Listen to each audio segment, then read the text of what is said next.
Hi everyone, this is Anam. Welcome to NEET by global online. So आज के इस video में हम नीट 2024 केमिस्ट्री के लिए मोस्ट रिपीटेड एमसीक्यूज देखने जा रहे हैं ऑन स्ट्रक्चर ऑफ एटम्स। तो स्ट्रक्चर ऑफ एटम हम देखोगे काफी वेटेज वाला चैप्टर है एग्जाम पॉइंट ऑफ व्यू से, और बहुत सिंपल चैप्टर है। सिंपल कॉन्सेप्ट पर बेस्ड है, इजीली स्कोरिंग है। बहुत ज़्यादा यहाँ पर आपको दिमाग वगैरह लगाने की ज़रूरत नहीं होती है। बस आपको रिलेशंस पता होना चाहिए, फॉर्मूलाज पता होना चाहिए, उसके बेसिस पर ही आप क्वेश्चंस को सॉल्व करोगे। तो आज के इस सेशन में मैंने इस मोस्ट रिपीटेड टाइप के एमसीक्यूज कवर करे हैं, प्लस प्रीवियस ईयर क्वेश्चन जो जनरली एग्जामिनेशन में काफ़ी बार रिपीट हुए हैं। ठीक है, तो ऐसे क्वेश्चंस को हमने एक्सप्लेन कर रखा है, उसमें आपको ट्रिक्स बता रखे हैं, कुछ स्ट्रैटेजीज हम फॉलो करेंगे कि किस तरीके से आपको एमसीक्यूज को सॉल्व करना है, कौन से पॉइंट पर आपको फोकस रहना है, किस वर्ड पर आपको ध्यान देना है। ठीक है, कहाँ से किस टाइप के क्वेश्चंस एग्जामिनर आपसे पूछ सकता है, उस तरीके से मैंने हर एक चीज आपको इन डिटेल बताया है। और अगर आपको ऐसे ही वीडियोस चाहिए तो आप हमें कमेंट करके बताइए कि हमें इन कॉन्सेप्ट पर बेस्ड वीडियो चाहिए, इस टॉपिक पर हमें डिफिकल्टी आ रही है तो मैम इन टॉपिक्स पर हमारे वीडियो लेकर आइए। तो हम आपके उन डाउट्स पर भी वीडियो लेकर आएंगे, डाउट सेशंस भी हम आपके लिए कंडक्ट करवाएंगे। सो उसके लिए आपको हमें कमेंट करना है। तो अब हम ज़्यादा टाइम वेस्ट नहीं करते हैं, आज के सेशन को स्टार्ट करते हैं। So let's begin with the today's lecture. So first question here is 4d, 5p, 5f and 6p orbitals are arranged in order of decreasing energy. The correct option is, ठीक है, तो ये question structure of atom इस chapter से लिया गया है। बहुत इंपॉर्टेंट क्वेश्चन है। हर साल आपको जैसे नीट 2023 में इस टाइप के क्वेश्चन काफी बार पूछा गया था। ठीक है, सो हर साल इस टाइप के क्वेश्चंस आपसे नीट में पूछा जाता है। सिर्फ नीट में ही नहीं, जेईई में भी पूछा जाता है इस टाइप के क्वेश्चंस। ठीक है, तो बहुत सिंपल क्वेश्चन है, बस आपको कुछ फॉर्मूला याद रखना है, कुछ रूल याद रखना है। अगर आपको वो पता है तो आप इजीली इस टाइप के क्वेश्चंस को सॉल्व कर पाओगे। ठीक है, तो इस क्वेश्चन में हमें कुछ ऑर्बिटल्स दिए गए हैं और फाइंड आउट करना है उनका एनर्जी लेवल।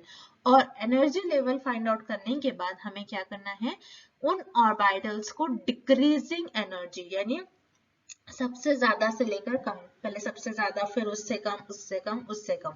ठीक है, इस ऑर्डर में हमें ऑर्बिटल्स के एनर्जी को रखना है, ऐसे डिक्रीजिंग ऑर्डर में हमें प्लेस करना है। ठीक है, अब अब याद रखिएगा, ऑर्बिटल्स की एनर्जी फाइंड आउट करने के लिए एक रूल होता है, वो आपको पता होना चाहिए, विच इज n+l रूल।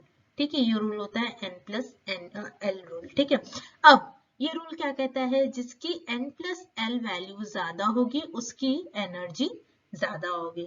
ठीक है, ये क्लियर है सब आप सभी को। देन सेकेंड रूल, ये फर्स्ट हो गया। सेकेंड रूल क्या कहता है, जिसकी n+l वैल्यू सेम हो जिस केस में, तो उस केस में हमें देखना है जिसकी n वैल्यू ज्यादा होगी उसकी एनर्जी ज्यादा होगी। ठीक है, अगर n+l वैल्यू किसी ऑर्बिटल्स की सेम आ रही है तो उस केस में हम कौन से वैल्यू देखेंगे, n की वैल्यू। जिसमें n की वैल्यू ज्यादा है उसमें मतलब उस ऑर्बिटल्स की एनर्जी भी ज्यादा होगी। ठीक है, ये क्लियर हो गया सभी को। देन हम ये लिखते हैं वन बाय वन जो हमें फाइंड आउट करने का है। So one by one sub orbitals की एनर्जी हम फाइंड आउट करेंगे। तो सबसे पहले 4d है। ठीक है, 4 प्लस, ठीक है, 4 प्लस 4d है, सॉरी इधर प्लस आ जाएगा 4d, n+l रूल अब इधर फॉलो करिए। ठीक है, n हियर इज 4। अब l लेवल यानी 3 ऑर्बिटल्स होते हैं, जैसे s p d f। ठीक है, s की वैल्यू 0 होती है, p की 1, d की 2 एंड f इज 3। ठीक है, सो n+l विच इज d की वैल्यू 2 है, सो 4 + 2 इज 6, 4d की वैल्यू हमारे 6 आई। उसी तरीके से 5p, so 5 + p value is 1, so 5 + 1 is 6। उसी तरीके से 5 हो गया, फिर 5f, नेक्स्ट है 5f। ठीक है, सो 5 + f की वैल्यू क्या हो जाएगी यहाँ पर 3 विच इज 8। ठीक है, उसी तरीके से 6p, 6p is equals to 6 + p here is 1, then 6 + 1 is 7। ठीक है, तो यहाँ पर हमने सबकी एनर्जी लेवल देख लिया। तो सबसे ज्यादा एनर्जी लेवल किसकी है? 5F की, ठीक है, 8 है, सो ये फर्स्ट नंबर पर आएगा। उसी तरीके से 8 के बाद ये 7 है, यानी 6P होगा उसके बाद, तो ये सेकेंड नंबर पर आएगा। सबसे ज्यादा से हमें कम पर जाना है, तो पहले 5F आ गया, देन 6P, देन अब यहाँ पर देखिए 4D एंड 5P में दोनों की वैल्यू सेम आ रही है, 6 तो हमने ये रूल देखा था, जिनकी n+l वैल्यू ज्यादा हो और सेम हो, ठीक है, यानी यहाँ पर सेम आ रहा है n+l वैल्यू, तो उस केस में हमें किसकी वैल्यू देखना है? n की value. So n here is 5 and 4, जिसकी n की वैल्यू ज्यादा उसकी एनर्जी ज्यादा, ठीक है, तो 5, 4 और 5, तो कौन सा बड़ा नंबर है? 5, तो यहाँ पर थर्ड नंबर पर 5P आएगा एंड लास्ट इज 4D। तो इस तरीके से इनका एनर्जी लेवल होगा और वाइटल्स का, ठीक है। तो ये आपको किस ऑप्शन में दिख रहा है? पहले 5F, then 6P, then 5P and 4D, ये आपको दिख रहा है ऑप्शन सी में। सो इसीलिए for this question option see here is the right answer, ठीक है। Next, what is the maximum number of electrons that can be associated with the following set of quantum numbers? So यहाँ पर हमें find out करना है maximum number of electron that associated with this set, ठीक है। So हमें एक set दिया गया है क्वांटम नंबर्स का और हमें बताना है कि मैक्सिमम नंबर ऑफ इलेक्ट्रॉन्स कितना फिल हो सकते हैं उस शेल में, ठीक है। तो पहले हमको जो दिया है उससे हमें फाइंड आउट करना है, जैसे n is equals to 3, l is equals to 1 and m is equals to -1, ठीक है। तो ये n, l, m ये क्या शो कर रहा है आपको? ये पहले आपको तो समझ में आना चाहिए कि n का मतलब क्या होता है, l means what, m means what, क्या हमें दिया गया है वही तो समझ में आना चाहिए पहले, देन हमको क्या पूछा जा रहा है वो हम फाइंड आउट कर सकते हैं, ठीक है। सो इधर n क्या आपको बताता है कि नंबर ऑफ शेल, ठीक है, यानी किस शेल में इलेक्ट्रॉन प्रेजेंट है, यानी यहाँ पर n जो है हमें 3 दिया गया है, मतलब इलेक्ट्रॉन जो है ये आपका थर्ड शेल में प्रेजेंट है। Okay, am I clear? Then उसके बाद l, l क्या होता है? l होता है एजिमुथल क्वांटम नंबर, ठीक है, और ये क्या बताता है कि किस शेल के सब शेल में आपका इलेक्ट्रॉन प्रेजेंट है, ठीक है, ये इंडिकेट करता है आपका सब शेल, ठीक है। अब m क्या बताता है? What is m here? m is magnetic quantum number, ठीक है। m बताता है किस सब शेल के किस ऑर्बिटल में इलेक्ट्रॉन प्रेजेंट है, ठीक है, ये बताता है कि किस ऑर्बिटल में आपका इलेक्ट्रॉन प्रेजेंट है। तो n क्या बता रहा है हमें? फिर से हम एक बार देख लेते हैं, नंबर ऑफ शेल यानी किस शेल में आपका इलेक्ट्रॉन प्रेजेंट है, 3 दिया गया है, मतलब हमारा जो इलेक्ट्रॉन है वो थर्ड शेल में प्रेजेंट है। l बताता है कि किस शेल के सब शेल में हमारा इलेक्ट्रॉन प्रेजेंट है, ठीक है, और जिसे l को आप एजिमुथल क्वांटम नंबर भी कह सकते हो, where m here is orbital, m बताता है, और m को हम क्या कहते हैं? मैग्नेटिक क्वांटम नंबर, और m बताता है कि किस सब शेल के कौन से ऑर्बिटल में इलेक्ट्रॉन हमारा प्रेजेंट है, ठीक है, ये क्लियर हो गया।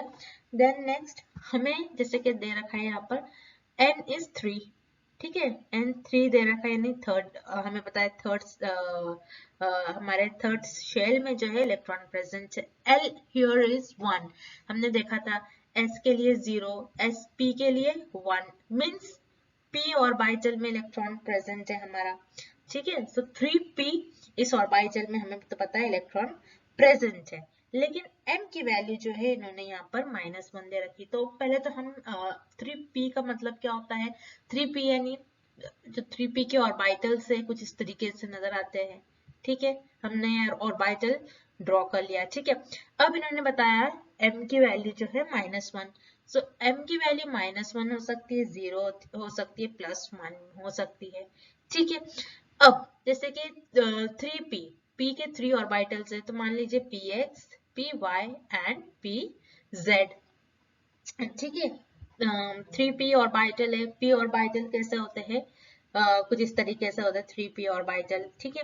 तो px मान लीजिए, py, pz, सपोज कि जो क्वांटम नंबर है px के अगर हमें पूछा गया है कि इसमें कितने इलेक्ट्रॉन प्रेजेंट है मैक्सिमम, कोई भी शेल ले लो आप, तो यहाँ पर आप देखोगे आप सॉरी, आप यहाँ पर इलेक्ट्रॉन फिल करने की कोशिश करिए, तो मैक्सिमम कैपेसिटी क्या होती है एक यहाँ पर इलेक्ट्रॉन्स की, फर्स्ट में ऑर्बिट, फर्स्ट शेल में 2, सेकेंड में 2, थर्ड में 2, तो इस तरीके से आपके जो है ऑर्बिटल फिल होंगे।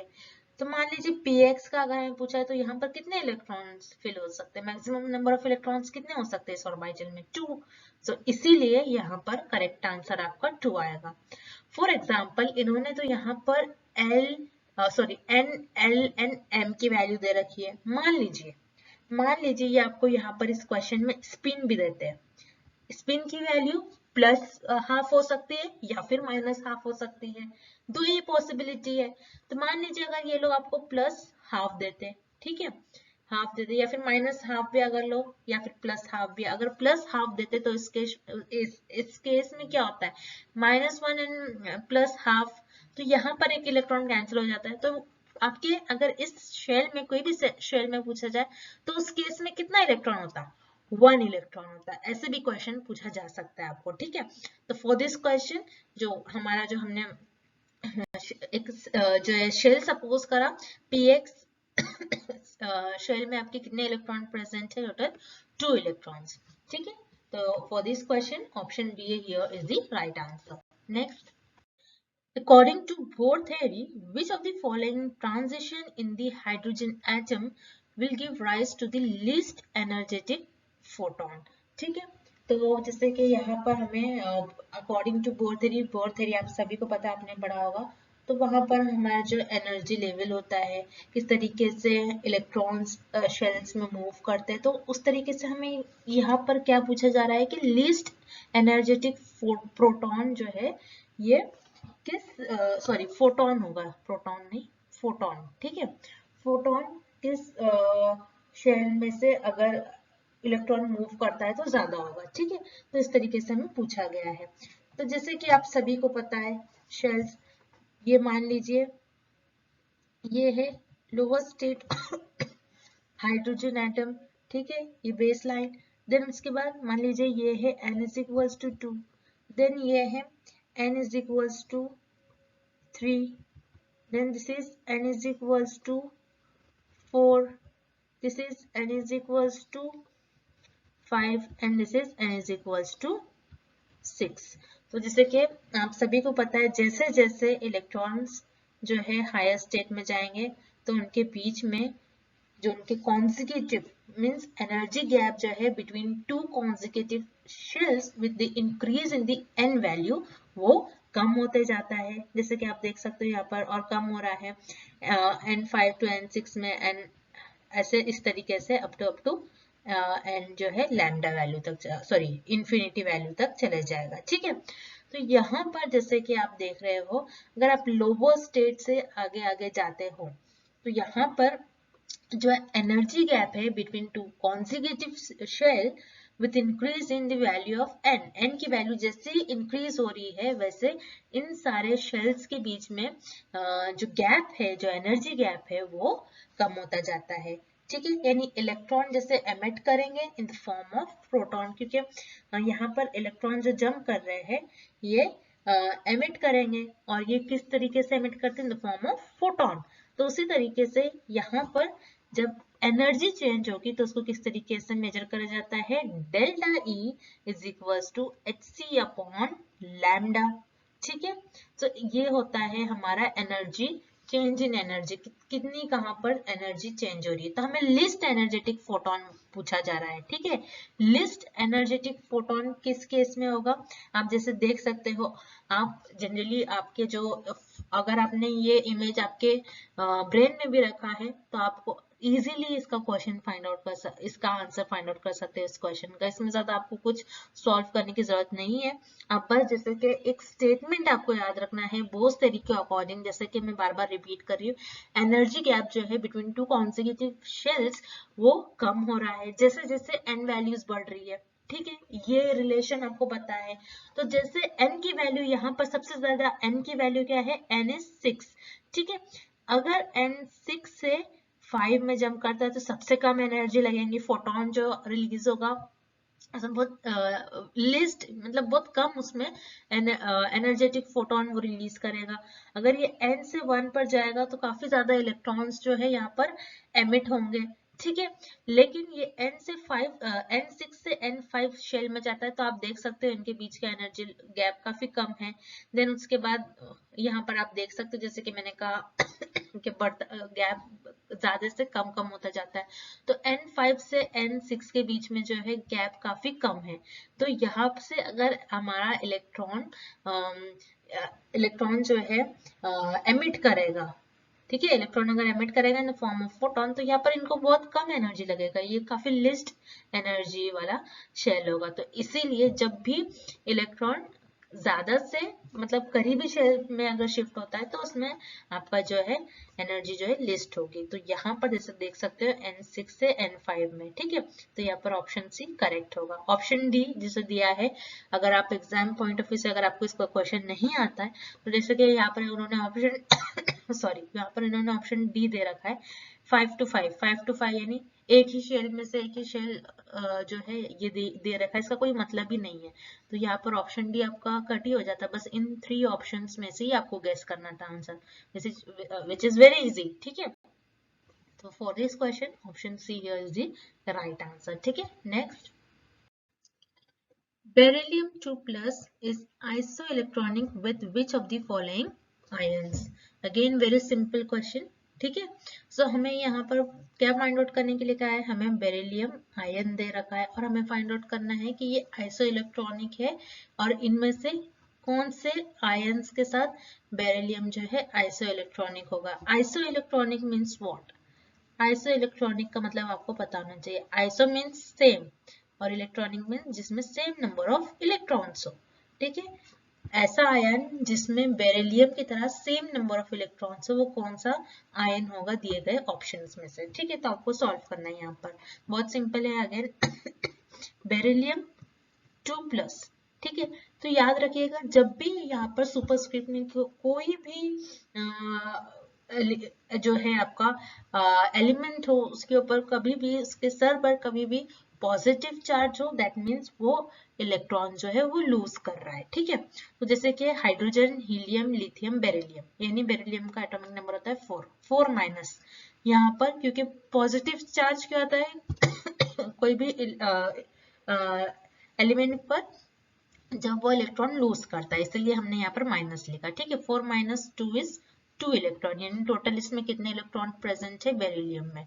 अब इनमें से किसके पास 2 इलेक्ट्रॉन से ये हमें फाइंड आउट करना है, तो 1 बाय 1 हम फाइंड आउट करते हैं। जैसे आपका ऑप्शन ए है हाइड्रोजन, ठीक है। हाइड्रोजन का एटॉमिक नंबर 1 होता है, +1 आ गया मतलब हाइड्रोजन ने 1 इलेक्ट्रॉन जो है लूज करा, यानी यहाँ पर कितने इलेक्ट्रॉन बचे, 0 इलेक्ट्रॉन। तो हाइड्रोजन तो नहीं होगा ऑप्शन, ठीक है। उसी तरीके से lithium, option B is lithium. Lithium atomic number is 3 minus 1, क्योंकि यहाँ पर लिथियम पर भी प्लस पॉजिटिव चार्ज है, ठीक है, यानी उसने एक इलेक्ट्रॉन लूज करा। तो यहाँ पर कितने इलेक्ट्रॉन बचे, टोटल 2 इलेक्ट्रॉन, मीन्स यहाँ पर करेक्ट आंसर इज लिथियम, क्योंकि बेरिलियम में भी 2 इलेक्ट्रॉन्स है एंड लिथियम में ऑल्सो 2 इलेक्ट्रॉन्स। उसी तरीके से आप सोडियम वगैरह का भी चेक कर सकते हो, जैसे option see here is sodium. Sodium atomic number 11 minus, again यहाँ पर सोडियम ने 1 इलेक्ट्रॉन लूज करा है तो यहाँ पर हो जाएगा टोटल 10 इलेक्ट्रॉन। उसी तरीके से मैग्नीशियम, मैग्नीशियम 2 प्लस है। मैग्नीशियम का एटॉमिक नंबर क्या होता है, मैग्नीशियम का एटॉमिक नंबर इज 12 माइनस यहाँ पर कितना इलेक्ट्रॉन लूज करा मैग्नीशियम ने, 2 इलेक्ट्रॉन्स, ठीक है। 12 माइनस 2 इज अगेन 10 इलेक्ट्रॉन्स। सो यहाँ पर देखिए किसके पास कितने इलेक्ट्रॉन्स है ये हमें फाइंड आउट कर हमें पता चल गया इजीली। तो सबसे आइसो इलेक्ट्रॉनिक हमें पूछा गया है, यानी सेम इलेक्ट्रॉन किस आयन के पास है दिए गए ऑप्शंस में से, लिथियम, ठीक है, क्योंकि 3 माइनस 1 इज 2 इलेक्ट्रॉन और बेरिलियम में भी 2 इलेक्ट्रॉन है। तो इस तरीके से for this question option be here is the right answer, ठीक है। समझ में आ गया आप सभी को। देन नेक्स्ट क्वेश्चन की तरफ हम चलते हैं। सो स्टूडेंट्स, आज की वीडियो में बस इतना ही and thank you for watching this lecture. और आपको इस सेशन में जो भी आपके डाउट्स है, आपको कुछ टॉपिक नहीं समझ में आ रहा है कि किस तरीके से करना है, कुछ और भी क्वेश्चन है कि आप कोई इस टॉपिक पर हमें क्वेश्चंस नहीं समझ आ रहे हैं, कोई ऐसा टॉपिक है जिसमें आपको कोई डिफ़िकल्टी है, कोई फॉर्मूला से रिलेटेड, कोई कॉन्सेप्ट से रिलेटेड, कॉन्सेप्ट बेस्ड एमसीक्यूज चाहिए आपको, फॉर्मूला बेस्ड, न्यूमेरिकल टाइप, तो आप मुझे कमेंट करके बता सकते हो कि मैम हमें इस चैप्टर पर डिफ़िकल्टी आ रही है। तो आप chapter name, topic name, concept आपको कोई समझ नहीं आ रहा है तो वो भी हम साइमल्टेनियसली उस पर भी एमसीक्यूज देखेंगे। बस आपको कमेंट करना है और आपको जहाँ पर भी डिफ़िकल्टी आ रही है आप हमें कमेंट करके पूछिए। And thank you for watching this video. और ऐसे ही वीडियोस के लिए अगर आपको रिपीटेड जो क्वेश्चंस जनरली पूछे जाते हैं ऐसे सेशंस चाहिए, प्रीवियस ईयर सेशंस चाहिए, तो आप हमें कमेंट करके बताइए और हमारे चैनल को सब्सक्राइब करिए नीट बाय ग्लोबल ऑनलाइन।